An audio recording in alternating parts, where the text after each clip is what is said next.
ਪਿਆਰੇ ਬੱਚਿਓ, ਤੁਹਾਨੂੰ ਸਾਰਿਆਂ ਨੂੰ ਮੇਰੇ ਵੱਲੋਂ ਪਿਆਰ ਭਰੀ ਸਤਿ ਸ੍ਰੀ ਅਕਾਲ। ਭਾਰਤ ਆਦਿ ਕਾਲ ਤੋਂ ਹੀ ਧਰਮ ਪ੍ਰਧਾਨ ਦੇਸ਼ ਰਿਹਾ ਹੈ। ਇਸ ਪਵਿੱਤਰ ਧਰਤੀ 'ਤੇ ਬਹੁਤ ਸਾਰੇ ਮਹਾਨ ਗੁਰੂਆਂ, ਪੀਰਾਂ, ਪੈਗੰਬਰਾਂ ਅਤੇ ਮਹਾਂਪੁਰਸ਼ਾਂ ਨੇ ਜਨਮ ਲਿਆ ਹੈ। ਗੁਰੂਆਂ ਪੀਰਾਂ ਦੀ ਇਸ ਧਰਤੀ ਦੇ ਇਤਿਹਾਸ ਦੇ ਪੰਨਿਆਂ 'ਤੇ ਮਹਾਰਿਸ਼ੀ ਭਗਤ ਰਵਿਦਾਸ ਜੀ ਦਾ ਨਾਂ ਸੁਨਹਿਰੀ ਅੱਖਰਾਂ ਵਿੱਚ ਦਰਜ ਹੈ।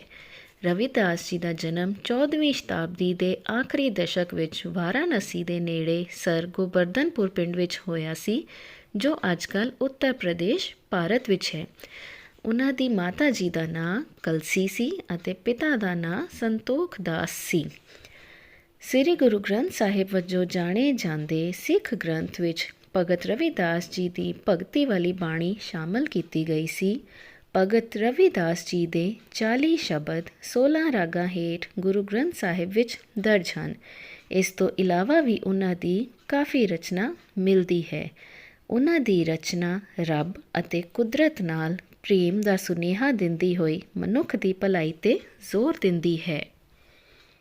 ਗੁਰੂ ਰਵਿਦਾਸ ਜੀ ਦਾ ਪਰਿਵਾਰਕ ਕੰਮ ਚਮੜੇ ਦੇ ਜੁੱਤੇ ਬਣਾਉਣ ਦਾ ਸੀ ਅਤੇ ਬਾਅਦ ਵਿੱਚ ਆਪਣੀ ਆਜੀਵਕਾ ਨੂੰ ਚਲਾਉਣ ਲਈ ਗੁਰੂ ਸਾਹਿਬ ਨੂੰ ਵੀ ਇਹੀ ਕੰਮ ਕਰਨਾ ਪਿਆ। ਗੁਰੂ ਸਾਹਿਬ ਆਪਣੇ ਦਰ ਤੇ ਆਏ ਕਿਸੇ ਵੀ ਸਾਧੂ ਫਕੀਰ ਕੋਲ ਕਦੇ ਵੀ ਕੋਈ ਪੈਸਾ ਨਹੀਂ ਲੈਂਦੇ ਅਤੇ ਆਪਣੇ ਹੱਥਾਂ ਨਾਲ ਬਣਾਏ ਹੋਏ ਜੁੱਤੇ ਉਹਨਾਂ ਦੇ ਪੈਰੀ ਪਹਿਨਾਉਂਦੇ। ਗੁਰੂ ਸਾਹਿਬ ਦੇ ਸੁਭਾਅ ਤੋਂ ਉਹਨਾਂ ਦੇ ਪਿਤਾ ਜੀ ਬਹੁਤ ਦੁਖੀ ਸਨ, ਕਿਉਂਕਿ ਇਸ ਦੇ ਚੱਲਦਿਆਂ ਉਹਨਾਂ ਨੂੰ ਆਪਣਾ ਘਰ ਦਾ ਖਰਚ ਚਲਾਉਣਾ ਬਹੁਤ ਮੁਸ਼ਕਲ ਹੋ ਰਿਹਾ ਸੀ। ਇਸ ਲਈ ਗੁਰੂ ਸਾਹਿਬ ਜੀ ਦੇ ਪਿਤਾ ਜੀ ਨੇ ਉਹਨਾਂ ਨੂੰ ਘਰ ਤੋਂ ਅਲੱਗ ਰਹਿਣ ਲਈ ਇੱਕ ਜ਼ਮੀਨ ਦੇ ਦਿੱਤੀ ਅਤੇ ਜ਼ਮੀਨ ਦੇ ਉਸ ਛੋਟੇ ਜਿਹੇ ਟੁਕੜੇ ਵਿੱਚ ਰਵਿਦਾਸ ਜੀ ਨੇ ਆਪਣੀ ਕੁਟੀਆ ਬਣਾਈ। ਜੁੱਤੇ ਬਣਾ ਕੇ ਜੋ ਵੀ ਗੁਰੂ ਸਾਹਿਬ ਨੂੰ ਕਮਾਈ ਹੁੰਦੀ, ਉਸ ਤੋਂ ਗੁਰੂ ਸਾਹਿਬ ਪੀਰਾਂ ਫਕੀਰਾਂ ਦੀ ਸੇਵਾ ਕਰਦੇ ਅਤੇ ਜੋ ਵੀ ਬਚ ਜਾਂਦਾ ਉਸ ਨਾਲ ਆਪਣਾ ਗੁਜ਼ਾਰਾ ਕਰ ਲੈਂਦੇ ਸਨ। ਗੁਰੂ ਰਵਿਦਾਸ ਜੀ ਦਾ ਵਿਆਹ ਬਹੁਤ ਹੀ ਛੋਟੀ ਉਮਰ ਵਿੱਚ ਮਾਤਾ ਲੋਨਾ ਜੀ ਨਾਲ ਕਰ ਦਿੱਤਾ ਗਿਆ ਅਤੇ ਬਾਅਦ ਵਿੱਚ ਗੁਰੂ ਸਾਹਿਬ ਨੂੰ ਇੱਕ ਪੁੱਤਰ ਦੀ ਪ੍ਰਾਪਤੀ ਹੋਈ, ਜਿਨ੍ਹਾਂ ਦਾ ਨਾਮ ਵਿਜੇ ਦਾਸ ਸੀ। ਇੱਕ ਦਿਨ ਇੱਕ ਬ੍ਰਾਹਮਣ ਗੁਰੂ ਸਾਹਿਬ ਦੇ ਕੋਲ ਆਇਆ ਅਤੇ ਉਸਨੇ ਗੁਰੂ ਸਾਹਿਬ ਨੂੰ ਕਿਹਾ ਕਿ ਮੈਂ ਗੰਗਾ ਨਹਾਉਣ ਜਾਣਾ ਹੈ, ਇਸ ਲਈ ਮੈਨੂੰ ਜੁੱਤੇ ਚਾਹੀਦੇ ਨੇ। ਤਾਂ ਗੁਰੂ ਸਾਹਿਬ ਨੇ ਬਿਨਾਂ ਕੋਈ ਪੈਸਾ ਲਏ ਉਹਨਾਂ ਨੂੰ ਜੁੱਤੇ ਦੇ ਦਿੱਤੇ। ਇਸ ਤੋਂ ਖੁਸ਼ ਹੋ ਕੇ ਉਸ ਪੰਡਤ ਨੇ ਗੁਰੂ ਸਾਹਿਬ ਜੀ ਨੂੰ ਆਪਣੇ ਨਾਲ ਗੰਗਾ ਨਹਾਉਣ ਜਾਣ ਲਈ ਕਿਹਾ। ਅੱਗਿਓਂ ਰਵਿਦਾਸ ਜੀ ਨੇ ਆਪਣੀ ਜੇਬ ਵਿੱਚੋਂ 4 ਸੁਪਾਰੀਆਂ ਕੱਢਦਿਆਂ ਨੇ ਕਿਹਾ ਕਿ ਪੰਡਿਤ ਜੀ, ਮੇਰੇ ਕੋਲ ਜਾਣ ਦਾ ਸਮਾਂ ਤਾਂ ਨਹੀਂ ਹੈ, ਲੇਕਿਨ ਮਾਂ ਗੰਗਾ ਨੂੰ ਆ 4 ਸੁਪਾਰੀਆਂ ਮੇਰੇ ਵੱਲੋਂ ਭੇਟ ਕਰ ਦਿਓ। ਅਤੇ ਫਿਰ ਇਸ਼ਨਾਨ ਕਰਨ ਤੋਂ ਬਾਅਦ ਪੰਡਿਤ ਜੀ ਨੇ ਆਪਣੀ ਜੇਬ ਵਿੱਚੋਂ ਸੁਪਾਰੀਆਂ ਕੱਢੀਆਂ ਅਤੇ ਮਾਂ ਗੰਗਾ ਨੂੰ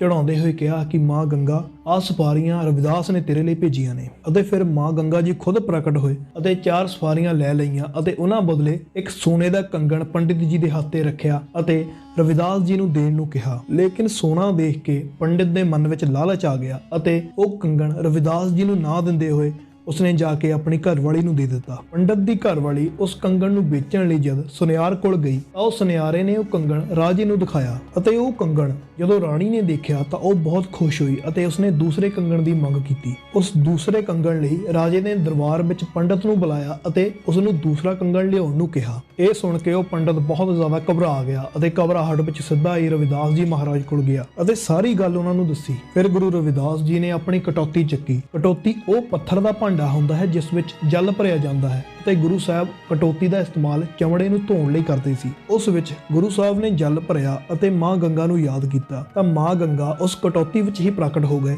ਅਤੇ ਉਹਨਾਂ ਨੇ ਦੂਸਰਾ ਕੰਗਣ ਵੀ ਰਵਿਦਾਸ ਜੀ ਨੂੰ ਦੇ ਦਿੱਤਾ। ਅਤੇ ਇਸ ਗੱਲ ਤੋਂ ਇੱਕ ਕਹਾਵਤ ਵੀ ਮਸ਼ਹੂਰ ਹੋ ਗਈ, ਜਬ ਮਨ ਚੰਗਾ ਤੋ ਕਟੌਤੀ ਮੇਂ ਗੰਗਾ। ਹੁਣ ਅਸੀਂ ਗੱਲ ਕਰਾਂਗੇ ਰਵਿਦਾਸ ਜੀ ਦੀ ਮੁੱਢਲੀ ਸਿੱਖਿਆ ਬਾਰੇ। ਪੰਡਿਤ ਸਰਬਾਨੰਦ ਜੀ, ਜੋ ਕਿ ਉਸ ਸਮੇਂ ਵਿੱਚ ਵੀ ਕਿਸੇ ਵੀ ਤਰ੍ਹਾਂ ਦੀ ਜਾਤ ਪਾਤ ਵਿੱਚ ਯਕੀਨ ਨਹੀਂ ਰੱਖਦੇ ਸਨ ਅਤੇ ਕੁਰੀਤੀਆਂ ਦਾ ਖੰਡਨ ਕਰਦੇ ਸਨ, ਬਚਪਨ ਵਿੱਚ ਸਿੱਖਿਆ ਲੈਣ ਲਈ ਗੁਰੂ ਰਵਿਦਾਸ ਜੀ ਪੰਡਿਤ ਸਰਬਾਨੰਦ ਜੀ ਦੀ ਪਾਠਸ਼ਾਲਾ ਵਿੱਚ ਜਾਂਦੇ ਸਨ। ਲੇਕਿਨ ਉੱਚ ਜਾਤੀ ਵਾਲਿਆਂ ਦਾ ਵਿਰੋਧ ਕਰਨ ਤੇ ਉਹਨਾਂ ਦਾ ਜਾਣਾ ਬੰਦ ਕਰ ਦਿੱਤਾ ਗਿਆ। ਲੇਕਿਨ ਪੰਡਿਤ ਸਰਬਾਨੰਦ ਜੀ ਨੂੰ ਗਿਆਨ ਹੋ ਗਿਆ ਸੀ ਕਿ ਰਵਿਦਾਸ ਕੋਈ ਆਮ ਬਾਲਕ ਨਹੀਂ ਹੈ, ਵੱਡਾ ਹੋ ਕੇ ਇਹ ਬਹੁਤ ਹੀ ਵੱਡੇ ਕਾਰਜਾਂ ਨੂੰ ਸੰਪੰਨ ਕਰੇਗਾ। ਇਸ ਵਜ੍ਹਾ ਕਰਕੇ ਪੰਡਿਤ ਸਰਬਾਨੰਦ ਜੀ ਗੁਰੂ ਰਵਿਦਾਸ ਜੀ ਨੂੰ ਨਿੱਜੀ ਤੌਰ ਤੇ ਸਿੱਖਿਆ ਦਿੰਦੇ ਸਨ। ਸਰਬਾਨੰਦ ਜੀ ਦਾ ਪੁੱਤਰ ਰਵਿਦਾਸ ਜੀ ਦਾ ਬਹੁਤ ਵਧੀਆ ਮਿੱਤਰ ਸੀ ਅਤੇ ਦੋਨੋਂ ਇਕੱਠੇ ਖੇਡਦੇ ਸਨ। ਇੱਕ ਦਿਨ ਗੁਰੂ ਰਵਿਦਾਸ ਜੀ ਪੰਡਿਤ ਸਰਬਾਨੰਦ ਜੀ ਦੇ ਪੁੱਤਰ ਦੀ ਖੇਡਣ ਲਈ ਉਡੀਕ ਕਰ ਰਹੇ ਸਨ। ਜਦੋਂ ਬਹੁਤੀ ਦੇਰ ਤੱਕ ਸਰਬਾਨੰਦ ਜੀ ਦਾ ਪੁੱਤਰ ਨਹੀਂ ਆਇਆ ਤਾਂ ਰਵਿਦਾਸ ਜੀ ਉਹਨਾਂ ਦੇ ਘਰ ਗਏ। ਉਹਨਾਂ ਨੂੰ ਪਤਾ ਲੱਗਿਆ ਕਿ ਉਹਨਾਂ ਦੇ ਪੁੱਤਰ ਦਾ ਦੇਹਾਂਤ ਹੋ ਚੁੱਕਾ ਹੈ। ਰਵਿਦਾਸ ਜੀ ਆਪਣੇ ਮਿੱਤਰ ਦੀ ਸ਼ਰੀਰ ਕੋਲ ਗਏ ਅਤੇ ਉਹਨਾਂ ਨੇ ਕਿਹਾ ਕਿ ਮਿੱਤਰ, ਤੇਰਾ ਹਜੇ ਜਾਣ ਦਾ ਸਮਾਂ ਨਹੀਂ ਹੋਇਆ। ਇਹ ਸੁਣਦੇ ਸਾਰ ਹੀ ਸਰਬਾਨੰਦ ਜੀ ਦੇ ਪੁੱਤਰ ਦੀ ਦੇਹ ਵਿੱਚ ਪ੍ਰਾਣ ਆ ਗਏ ਅਤੇ ਉਹ ਉੱਠ ਕੇ ਖੜੇ ਹੋ ਗਏ। ਇਸ ਦ੍ਰਿਸ਼ ਨੂੰ ਦੇਖ ਕੇ ਸਰਬਾਨੰਦ ਜੀ ਦੇ ਨਾਲ ਜਿੰਨੇ ਵੀ ਲੋਕ ਉੱਥੇ ਮੌਜੂਦ ਸਨ ਬਹੁਤ ਜ਼ਿਆਦਾ ਹੈਰਾਨ ਹੋਏ। ਰਵਿਦਾਸ ਜੀ ਨੇ ਸਮਾਜ ਵਿੱਚ ਚੱਲ ਰਹੇ ਊਚ ਨੀਚ ਦੀ ਭਾਵਨਾ, ਜਾਤੀ ਨੂੰ ਲੈ ਕੇ ਭੇਦਭਾਵ ਅਤੇ ਰੱਬ ਦੇ ਨਾਮ ਤੇ ਉਹਨਾਂ ਦੀ ਭਗਤੀ ਨੂੰ ਲੈ ਕੇ ਹੋਣ ਵਾਲੇ ਵਿਵਾਦਾਂ ਨੂੰ ਵਿਅਰਥ ਦੱਸਿਆ। ਇਹਨਾਂ ਸਭ ਚੀਜ਼ਾਂ ਤੋਂ ਉੱਪਰ ਉੱਠ ਕੇ ਮਿਲ ਜੁਲ ਕੇ ਰਹਿਣ ਦੀ ਸਿੱਖਿਆ ਦਿੱਤੀ। ਰਵਿਦਾਸ ਜੀ ਦਾ ਮੰਨਣਾ ਸੀ ਕਿ ਰਾਮ, ਕਰੀਮ, ਕ੍ਰਿਸ਼ਨ ਸਾਰੇ ਇੱਕ ਹੀ ਰੱਬ ਦੇ ਵੱਖਰੇ ਵੱਖਰੇ ਨਾਮ ਹਨ ਅਤੇ ਵੇਦ, ਕੁਰਾਨ ਆਦਿ ਗ੍ਰੰਥ ਸਭ ਵਿੱਚ ਇੱਕ ਹੀ ਰੱਬ ਦਾ ਜ਼ਿਕਰ ਹੈ ਅਤੇ ਰੱਬ ਦੀ ਭਗਤੀ ਬਹੁਤ ਹੀ ਕਿਸਮਤ ਨਾਲ ਪ੍ਰਾਪਤ ਹੁੰਦੀ ਹੈ। ਉਹਨਾਂ ਦੀ ਬਾਣੀ ਦਾ ਅਸਰ ਲੋਕਾਂ ਦੇ ਇਸ ਕਦਰ ਹੋ ਰਿਹਾ ਸੀ ਕਿ ਸਾਰੇ ਵਰਗਾਂ ਦੇ ਲੋਕ ਉਹਨਾਂ ਕੋਲ ਆਉਣ ਲੱਗ ਪਏ ਸਨ। ਗੁਰੂ ਰਵਿਦਾਸ ਜੀ ਉਹ ਸਾਰੇ ਕੰਮ ਕਰਿਆ ਕਰਦੇ ਸਨ ਜੋ ਕਿ ਉਸ ਵੇਲੇ ਸਮਾਜ ਵੱਲੋਂ ਨੀਵੀਂ ਜਾਤੀਆਂ ਵਾਲਿਆਂ ਨੂੰ ਕਰਨ ਦਾ ਹੱਕ ਨਹੀਂ ਸੀ, ਜਿਵੇਂ ਕਿ ਜਨੇਊ ਧਾਰਨ ਕਰਨਾ, ਤਿਲਕ ਲਗਾਉਣਾ ਅਤੇ ਰੱਬ ਦਾ ਨਾਮ ਜਪਣਾ। ਇਸ ਗੱਲ ਤੋਂ ਬ੍ਰਾਹਮਣ ਬਹੁਤ ਹੀ ਜ਼ਿਆਦਾ ਖਫਾ ਸਨ ਅਤੇ ਉਹਨਾਂ ਨੇ ਰਵਿਦਾਸ ਜੀ ਦੀ ਸ਼ਿਕਾਇਤ ਰਾਜੇ ਕੋਲੋਂ ਕਰ ਦਿੱਤੀ। ਗੁਰੂ ਸਾਹਿਬ ਜਦੋਂ ਰਾਜੇ ਦੇ ਦਰਬਾਰ ਵਿੱਚ ਪੇਸ਼ ਹੋਏ ਤਾਂ ਉਹਨਾਂ ਨੇ ਬੜੇ ਹੀ ਨਿਮਰਤਾ ਸਹਿਤ ਕਿਹਾ ਕਿ ਹੇ ਰਾਜਨ, ਖੂਨ ਇੱਕ ਬ੍ਰਾਹਮਣ ਦਾ ਵੀ ਲਾਲ ਹੈ ਅਤੇ ਇੱਕ ਸ਼ੂਦਰ ਦਾ ਵੀ ਲਾਲ ਹੈ, ਦੋਵਾਂ ਵਿੱਚ ਕੋਈ ਫਰਕ ਨਹੀਂ, ਸਭ ਇੱਕ ਸਮਾਨ ਹਨ। ਪਰਮਾਤਮਾ ਨੂੰ ਪਾਉਣ ਲਈ ਕਿਸੇ ਤਿਲਕ ਜਾਂ ਕਿਸੇ ਜਨੇਊ ਦੀ ਲੋੜ ਨਹੀਂ। ਪਰਮਾਤਮਾ ਦਾ ਵਾਸ ਦੁਨੀਆ ਦੇ ਹਰ ਇੱਕ ਅੰਸ਼ ਵਿੱਚ ਹੈ। ਤੁਸੀਂ ਕਿਸੇ ਵੀ ਅਵਸਥਾ ਵਿੱਚ ਕਿਸੇ ਵੀ ਜਗ੍ਹਾ ਤੇ ਪਰਮਾਤਮਾ ਨੂੰ ਪਾ ਸਕਦੇ ਹੋ। ਇਹ ਕਹਿਣ ਤੋਂ ਬਾਅਦ ਗੁਰੂ ਸਾਹਿਬ ਨੇ ਆਪਣੀ ਛਾਤੀ ਚੀਰ ਕੇ ਸੋਨਾ, ਚਾਂਦੀ, ਤਾਂਬਾ ਅਤੇ ਕਪਾਸ 4 ਜਨੇਊ ਕੱਢੇ ਜੋ ਕਿ 4 ਯੁਗਾਂ ਨੂੰ ਦਰਸਾਉਂਦੇ ਸਨ। ਇਹ ਦ੍ਰਿਸ਼ ਦੇਖ ਕੇ ਰਾਜਾ ਅਤੇ ਸਾਰੇ ਬ੍ਰਾਹਮਣ ਬਹੁਤ ਜ਼ਿਆਦਾ ਸ਼ਰਮਿੰਦਾ ਹੋਏ ਅਤੇ ਉਹਨਾਂ ਨੇ ਗੁਰੂ ਸਾਹਿਬ ਦੇ ਪੈਰੀ ਪੈ ਕੇ ਉਹਨਾਂ ਤੋਂ ਮਾਫੀ ਮੰਗੀ। ਲੇਕਿਨ ਗੁਰੂ ਸਾਹਿਬ ਨੇ ਉਸ ਦਿਨ ਤੋਂ ਬਾਅਦ ਕਦੀ ਵੀ ਜਨੇਊ ਧਾਰਨ ਨਹੀਂ ਕੀਤਾ। ਇਸ ਤੇ ਕਿਹਾ ਵੀ ਗਿਆ ਹੈ ਕਿ ਭਾਂਡੇ ਰੰਗ ਬਰੰਗੇ ਸਾਜੇ, ਮਿੱਟੀ ਇੱਕੋ ਲਾਈਏ। ਇਸ ਤੋਂ ਭਾਵ ਹੈ ਜਿਵੇਂ ਕਿ ਸਾਡੇ ਘੁਮਿਆਰ ਵੀਰ ਵੱਖਰੇ ਵੱਖਰੇ ਭਾਂਡੇ ਬਣਾਉਂਦੇ ਹਨ ਲੇਕਿਨ ਉਹ ਸਭ ਇੱਕੋ ਮਿੱਟੀ ਤੋਂ ਬਣੇ ਹੁੰਦੇ ਹਨ। ਉਸੇ ਤਰ੍ਹਾਂ ਅਸੀਂ ਸਭ ਦੇਖਣ ਵਿੱਚ ਅਲੱਗ-ਅਲੱਗ ਹਾਂ ਲੇਕਿਨ ਸਾਨੂੰ ਸਭ ਨੂੰ ਇੱਕ ਹੀ ਰੱਬ ਨੇ ਬਣਾਇਆ ਹੈ।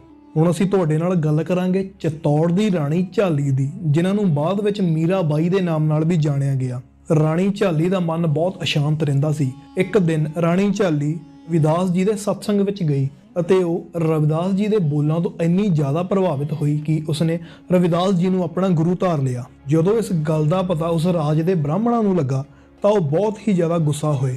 ਉਹ ਸਭ ਇਕੱਠੇ ਹੋ ਕੇ ਰਾਜੇ ਤੋਂ ਗਏ ਅਤੇ ਰਾਜੇ ਨੂੰ ਕਿਹਾ ਕਿ ਰਾਣੀ ਇੱਕ ਛਤਰੀ ਹੋ ਕੇ ਇੱਕ ਸ਼ੂਦਰ ਨੂੰ ਗੁਰੂ ਧਾਰ ਕੇ ਆਈ ਹੈ। ਰਾਜੇ ਕੋਲ ਇਸ ਗੱਲ ਦਾ ਜਵਾਬ ਨਹੀਂ ਸੀ। ਫਿਰ ਬ੍ਰਾਹਮਣਾਂ ਨੇ ਅੱਗਿਓਂ ਕਿਹਾ ਕਿ ਰਾਜੇ, ਜੇ ਤੂੰ ਆਪਣੀ ਭੁੱਲ ਬਖਸ਼ਾਉਣੀ ਹੈ ਤਾਂ ਤੈਨੂੰ ਇੱਕ ਬਹੁਤ ਵੱਡਾ ਯੱਗ ਕਰਨਾ ਪਵੇਗਾ ਅਤੇ ਰਾਜ ਦੇ ਸਾਰੇ ਬ੍ਰਾਹਮਣਾਂ ਨੂੰ ਦਾਨ ਪੁੰਨ ਕਰਨਾ ਪਵੇਗਾ। ਇਸ ਗੱਲ ਲਈ ਰਾਜਾ ਮੰਨ ਗਿਆ। ਯੱਗ ਦਾ ਦਿਨ ਰੱਖਿਆ ਗਿਆ ਤੇ ਰਾਜ ਦੇ ਸਾਰੇ ਬ੍ਰਾਹਮਣਾਂ ਨੂੰ ਬੁਲਾਇਆ ਗਿਆ। ਅਖੀਰ ਯੱਗ ਹੋ ਗਿਆ ਤੇ ਸਾਰੇ ਭੋਜਨ ਕਰਨ ਲਈ ਪੰਕਤੀਆਂ ਵਿੱਚ ਬੈਠ ਗਏ।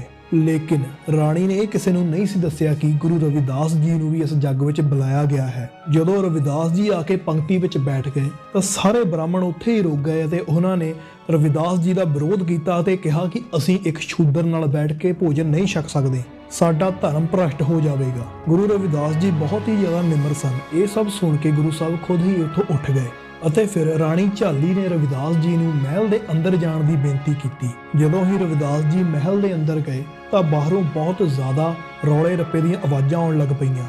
ਬਾਹਰ ਬੈਠੇ ਭੋਜਨ ਕਰ ਰਹੇ ਹਰ ਇੱਕ ਬ੍ਰਾਹਮਣ ਨੂੰ ਕਈ ਸਾਰੇ ਰਵਿਦਾਸ ਆਪਣੇ ਨਾਲ ਬੈਠੇ ਦਿਖ ਰਹੇ ਸਨ। ਇਹ ਸਾਰਾ ਦ੍ਰਿਸ਼ ਦੇਖ ਕੇ ਸਾਰੇ ਬ੍ਰਾਹਮਣ ਬਹੁਤ ਜ਼ਿਆਦਾ ਘਬਰਾ ਗਏ ਅਤੇ ਭੱਜੇ ਰਵਿਦਾਸ ਜੀ ਮਹਾਰਾਜ ਕੋਲ ਗਏ ਅਤੇ ਉਹਨਾਂ ਦੇ ਚਰਨੀ ਪੈ ਕੇ ਉਹਨਾਂ ਕੋਲੋਂ ਮਾਫੀ ਮੰਗੀ ਅਤੇ ਰਵਿਦਾਸ ਜੀ ਮਹਾਰਾਜ ਨੇ ਸਭ ਨੂੰ ਮਾਫ ਕਰ ਦਿੱਤਾ। ਇਸ ਲਈ ਕਿਹਾ ਵੀ ਗਿਆ ਹੈ ਕਿ ਨੀਚੋਂ ਉੱਚ ਕਰੇ ਮੇਰਾ ਗੋਬਿੰਦ। ਉਸ ਪਰਮਾਤਮਾ ਦਾ ਰੁਤਬਾ ਅਜਿਹਾ ਹੈ ਕਿ ਕੱਖਾਂ ਵਿੱਚ ਰੁਲਦਿਆਂ ਨੂੰ ਅਰਸ਼ਾਂ ਤੇ ਪਹੁੰਚਾ ਦਿੰਦਾ ਹੈ ਅਤੇ ਅਰਸ਼ਾਂ ਵਿੱਚ ਘੁੰਮਦਿਆਂ ਨੂੰ ਕੱਖਾਂ ਵਿੱਚ ਰੁਲਾ ਦਿੰਦਾ ਹੈ। ਇਹਨਾਂ ਸਭ ਚੀਜ਼ਾਂ ਦੇ ਚੱਲਦਿਆਂ ਰਵਿਦਾਸ ਜੀ ਕੋਲੋਂ ਬਹੁਤ ਸਾਰੇ ਲੋਕ ਈਰਖਾ ਰੱਖਦੇ ਸਨ ਅਤੇ ਉਹਨਾਂ ਨੂੰ ਬਹੁਤ ਵਾਰ ਮਾਰਨ ਦਾ ਯਤਨ ਵੀ ਕੀਤਾ ਗਿਆ, ਲੇਕਿਨ ਕਦੀ ਕੋਈ ਕਿਸੇ ਦਾ ਯਤਨ ਕਾਮਯਾਬ ਨਹੀਂ ਹੋ ਸਕਿਆ। ਹੁਣ ਅਸੀਂ ਗੱਲ ਕਰਦੇ ਹਾਂ ਗੁਰੂ ਸਾਹਿਬ ਜੀ ਦੇ ਜੋਤੀ ਜੋਤ ਸਮੂਨ ਬਾਰੇ। ਮੰਨਿਆ ਜਾਂਦਾ ਹੈ ਕਿ ਗੁਰੂ ਰਵਿਦਾਸ ਜੀ ਦੀ ਉਮਰ 120 ਤੋਂ 126 ਸਾਲ ਤੱਕ ਹੋਈ ਹੈ ਅਤੇ 1520 ਈਸਵੀ ਵਿੱਚ ਗੁਰੂ ਸਾਹਿਬ ਜੀ ਨੇ ਆਪਣਾ ਸੰਸਾਰਿਕ ਸਰੀਰ ਤਿਆਗ ਦਿੱਤਾ।